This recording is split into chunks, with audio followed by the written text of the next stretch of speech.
Okay. Mellisa Brown, Mellisa Brown. I've lived in Killeen for 15 years now.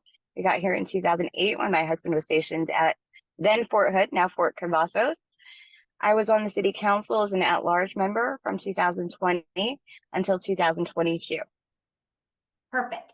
And why this time around have you decided to seek to become the next mayor for the city of Killeen? So I have been attending Killeen City Council meetings pretty religiously for about the past 10 years. And over the past few years, I've seen the slow erosion of citizens' rights and ability to be able to speak and address the council. I think that's extremely important. We elect people to represent us, and they need to hear us whether they agree with what we're saying or not.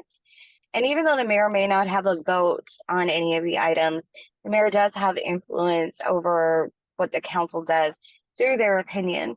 So before we spend $80 million on a new city hall, we should concentrate on roads that we can't drive on. We need to also make sure, just in general, we're spending our money wisely.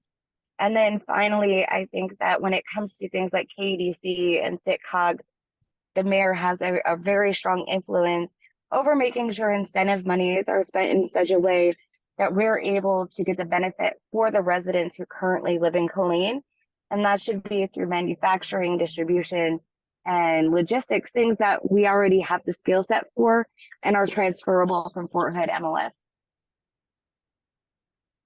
If elected as mayor, I guess in just a few short days at this point, what would be, I guess, your top three priorities, or what would you want Killeen residents to know before they head to the ballot box on why you should be mayor?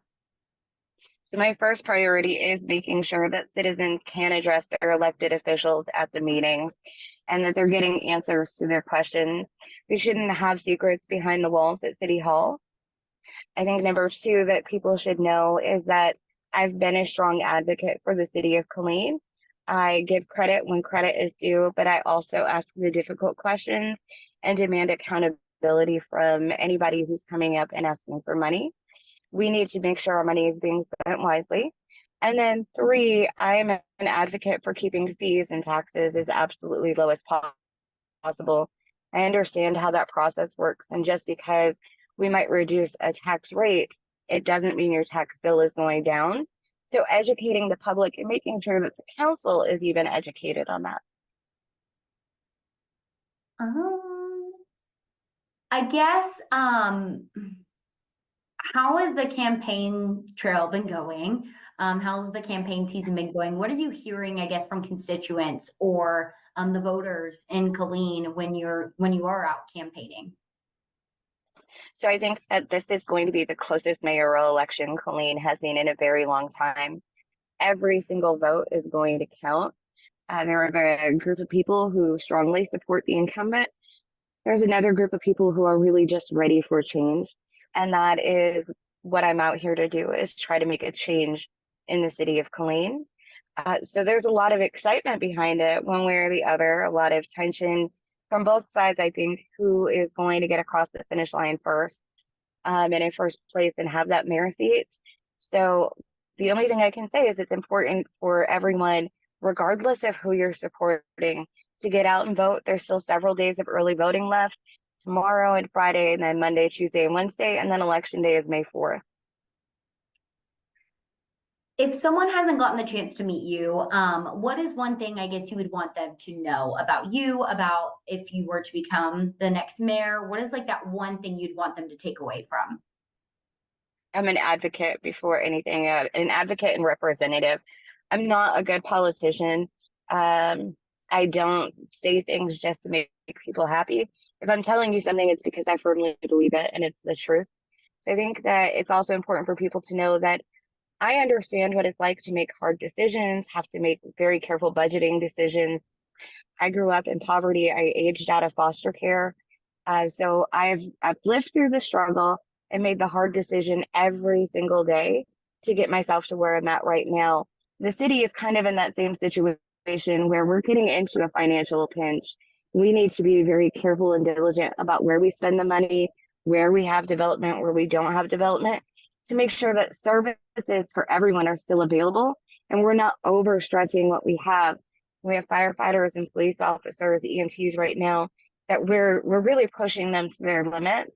And the more houses we build before we're able to hire more of those staff members, the more we're at risk of losing them. Hmm. Um, are you able to provide, I guess, some context or background to your time in office between 2020 and 2022? I know you said you were a councilwoman on that board during those years. What did that entail for you? What were some highlights for you? And yeah. So for me, I think some of the highlights were getting the impact fees put in place.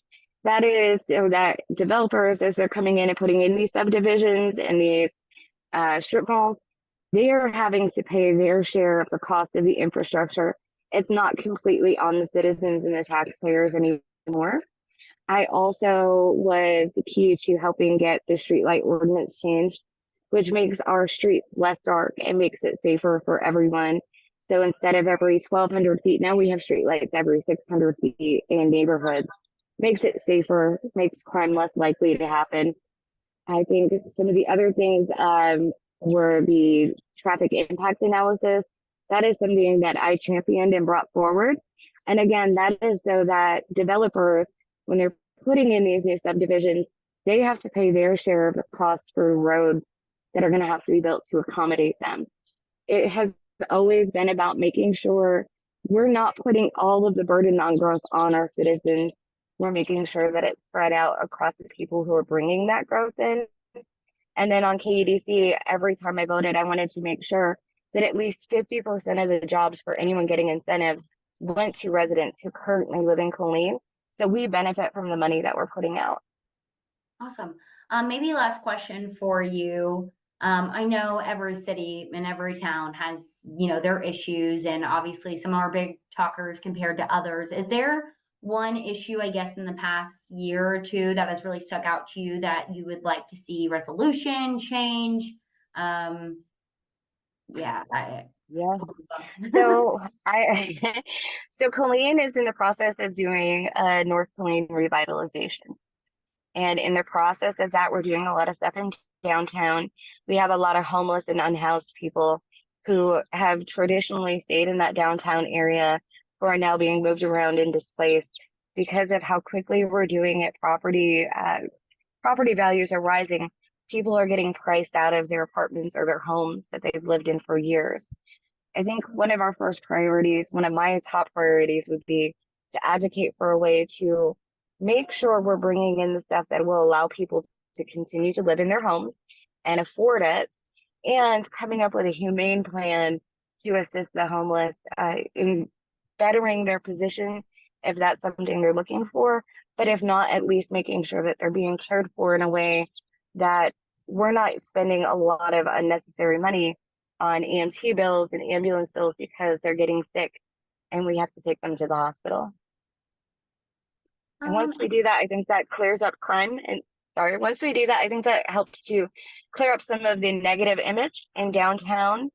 And it also helps to just improve the quality of life for everyone in Killeen, because then we have some of our residents who are in the most need who are being taken care of, and that lessens the burden on everyone. anything else you can think of? Anything that sticks out to you, or anything else you'd want people to know about you and your campaign? I think right now it's important to know that I'm trying to fight the fight to keep 600 new houses from going in at Featherline and Stagecoach, where we don't have the infrastructure to deal with it. And we need to start thinking forward as a council. And the mayor has a lot of say in that, the ability to have the microphone for as long as they want or as short as they need to ask the questions, but also get the factual information out there. Should be based on what is factual, not how you feel about it.